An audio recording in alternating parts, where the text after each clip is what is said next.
Hello everybody and welcome to assignment AA. This is the front page of AA, page 269. And these problems refer to the SAS inequality theorem or the hinge theorem. And it states if two sides of a triangle are congruent to two sides of another triangle and the included angle in the one triangle has a greater measure than the included angle in the other, then that means the third side of the first triangle has to be longer than the third side of the second triangle. Alright, for number one, we're just writing an inequality relating the given pair of segment measures. Okay, we're trying to compare MR to RP.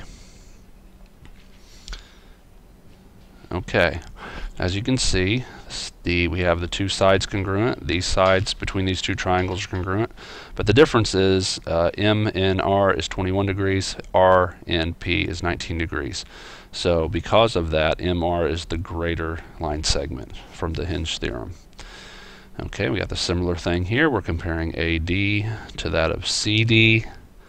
Because of the angle measures, it looks like AD is bigger. AD is opposite the 38 degrees, CD is opposite the 22 degrees. On number three, we're comparing EG with that of HK. Okay, EG is opposite 60, HK is opposite 62, HK wins. HK is the bigger side. Then over here on number four, we're comparing MR to PR.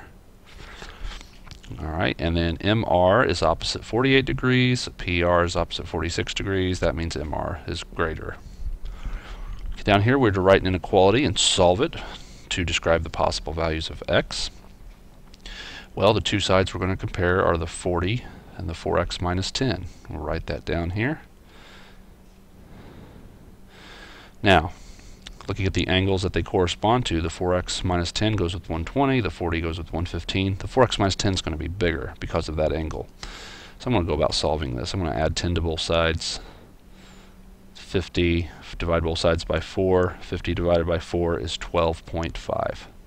So for this to be true, the possible values of x have to be greater than 12.5. Similar situation on 6. We are going to compare the 2.7 to that of the 3x minus 2.1. We'll write that down here. And let's see what the angles are. The 3x minus 2.1 side goes with 65. The 2.7 goes with 62. The side with the 65 wins. It's bigger. This side is greater. So I'm going to go about solving this for x. I'm going to add 2.1 to both sides. And 2.1 plus 2.7 is 4.8. I'm going to divide both sides by 3 and get 1.6. So all values of x have to be greater than 1.6.